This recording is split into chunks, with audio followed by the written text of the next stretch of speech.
H, M और S तीन factor हैं जिनके बीच में महाराष्ट्र का चुनाव जो है वो झूल रहा है। एच यानी हरियाणा का रिजल्ट, एम यानी मराठा आरक्षण और एस यानी शरद पवार। तीनों पे छोटी छोटी बात करेंगे। तो जैसा आपने कहा महायुति को एज नजर, एमवीए को एज नजर आ रहा है, तो क्या हम मान लें कि हरियाणा का नतीजा जहां पर कांग्रेस को एक बड़ी अप्रत्याशित हार मिली थी और लग रहा था कि जैसे लोकसभा का टेम्पो फिसल गया है कांग्रेस पार्टी और इंडिया गठबंधन के हाथ से, अब वैसा नहीं है और महाराष्ट्र का चुनाव जो है अब बिल्कुल जिसे कहते हैं कि एक आजाद तरीके से इंडिपेंडेंटली हो रहा है, उस पर हरियाणा की छाया नहीं है। देखिए, हरियाणा की जो सीख है, मुझे लगता है कांग्रेस ले रही है और लिया है। क्योंकि ये फॉर्मूला, जबकि सीटों के बंटवारे पे चीजें अटक गई और संजय राउत को पब्लिकली कहना पड़ा कांग्रेस के खिलाफ, जो होता नहीं है। अब महायुति के अंदर भी रस्साकशी चलती रही है सीटों को लेके, लेकिन वो पब्लिकली नहीं बोले।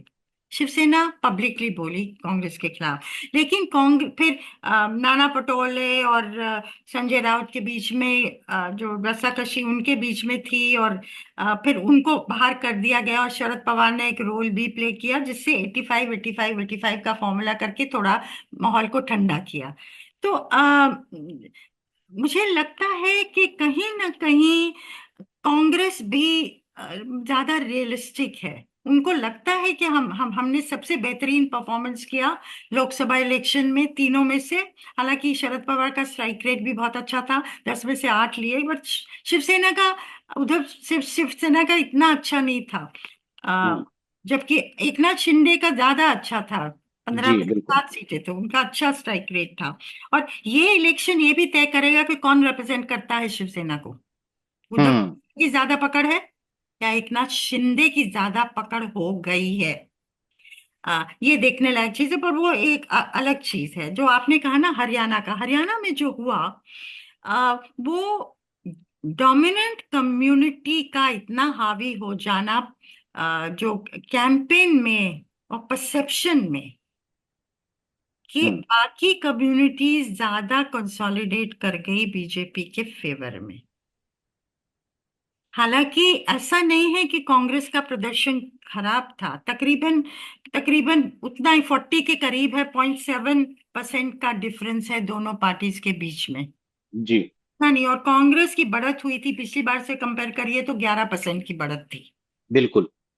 तो लेकिन ये जो कंसोलिडेशन दिखता था, और मुझे जो दिखा था जो ग्राउंड में जाके, कुछ जगह मैं गई थी जहां, तो ऐसा लगा कि दलित तबका जो हम्म। लोकसभा इलेक्शन में कांग्रेस की तरफ झुका था मजबूती से, कि भाई हमारा आरक्षण खत्म हो जाएगा, 400 पार का मतलब है कॉन्स्टिट्यूशन में फेरबदल, और उसका मतलब हमारा आरक्षण खत्म। तो हम्म। वो तबका कुछ वापस गया। उसके कारण कई थे। एक तो था कि जाट हमारे सर पे आके बैठ जाएगा। दूसरा था कुमारी शैलजा की नाराजगी, और जो फैक्शनलिज्म था कांग्रेस के अंदर। कई कारण थे उसके, जिससे ये हम्म। लगता है कंसोलिडेशन हुआ है।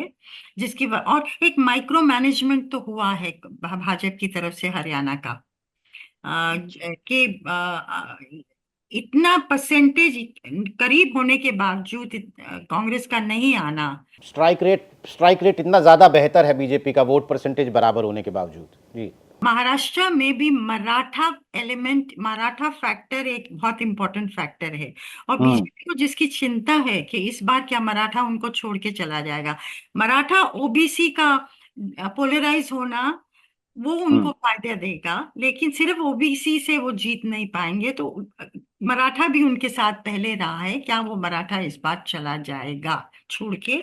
और वो ज्यादा देख रहा है, क्योंकि ये जरांगे पाटिल ने जो एजिटेशन शुरू किया मराठा हम्म। के लिए आरक्षण का, उसकी वजह से वो एकनाथ शिंदे को कुछ दे सकता है वोटें, अजय जी। को कुछ दे सकता है वोटें, अधिकतर वो जाएंगे Sharad Pawar, main main Clement होगा, और कांग्रेस की तरफ। तो लेकिन शरद पवार एक बहुत मजी हुई पॉलिटिकल पर्सनालिटी है। उनको दशकों का एक्सपीरियंस है, हर कॉन्स्टिट्यूएंसी को वो बारीकी से जानते हैं, वहाँ के छोटे छोटे नेताओं को वो जानते हैं। तो उनको वो गलती नहीं करेंगे जो कि हरियाणा में हुई, नंबर जी वन। बिल्कुल।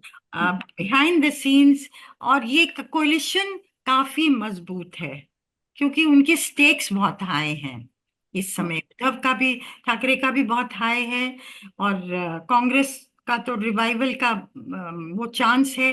क्योंकि ये समझ लेने की बात है कि महाराष्ट्र इस समय सिर्फ महाराष्ट्र नहीं है कि भाई 48 लोकसभा सीट्स को रिप्रेजेंट करता है, सेकेंड लार्जेस्ट स्टेट है, फाइनेंशियल कैपिटल है, पैसा यहाँ है, पॉलिटिक्स के लिए पैसा चाहिए, ये सब चीजें तो रिप्रेजेंट करता है महाराष्ट्र।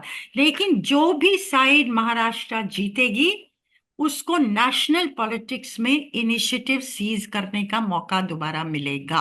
हम्म। अगर हरियाणा जीतने के बाद बीजेपी महाराष्ट्र जीत जाती है, हम्म। तो वो कहेगी जो 2024 की लोकसभा इलेक्शन में हुआ वो ठीक है, एक सेटबैक था, वो कल की कहानी है।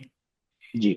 सिमिलरली एमवीए को अगर जीत होती है, तो जो इनिशिएटिव उनके हाथ में आया था, कांग्रेस के हाथ में 99 सीटें जीतने का लोकसभा में, और हरियाणा की वजह से ठेस लगी है, वो इनिशिएटिव उनके हाथ में आ जाएगा।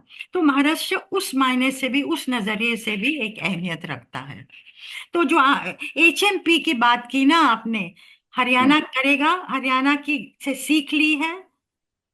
मराठा फैक्टर होगा, लेकिन पोलराइज नहीं मुझे लगता होने देंगे कि मराठा वर्सेस रेस्ट हो जाए।